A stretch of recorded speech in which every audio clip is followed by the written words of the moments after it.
Non, pas trop. Enfin, il faut les débuts du matin.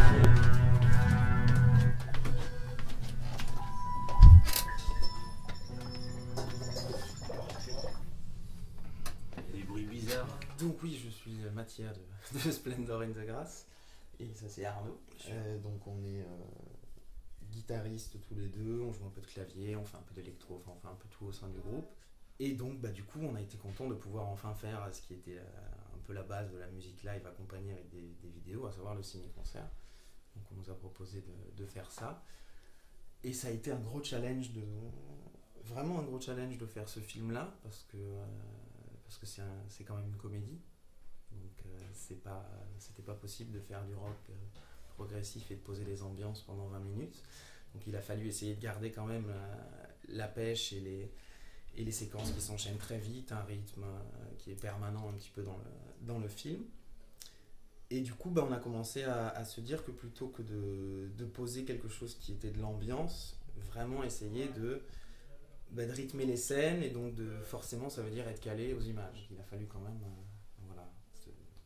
se prendre dans la tête, on va dire, à monter 72 minutes de musique. Et on n'a pas voulu appuyer, parce que c'est un film avec beaucoup de gags et beaucoup de situations comiques, et on ne voulait pas appuyer chaque gag par un petit bruit, ou enfin on voulait plutôt favoriser l'ambiance générale d'une scène ou le déroulement de l'histoire, plutôt que de suivre pas à pas le héros dans ses tribulations.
Marie-Agnès Borde, coordinatrice culturelle du Printemps des Ciné-Concerts.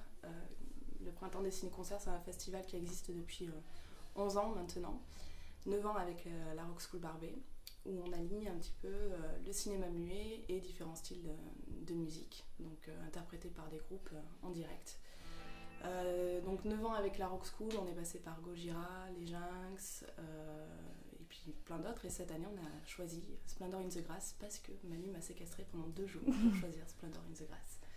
Donc restons sérieux. C'est un groupe qui travaille bien, qui a déjà bossé sur des BD concerts, donc pour nous c'était intéressant de les voir sur un film muet. On a choisi Safety Last, donc c'est un burlesque avec Harold Lloyd, qui est le 3e homme après Chaplin et Keaton. C'était une volonté à la base du groupe aussi, de travailler sur ce style-là, et une volonté de la Rock School et de nous-mêmes de proposer autre chose comme film qu'un film de science-fiction.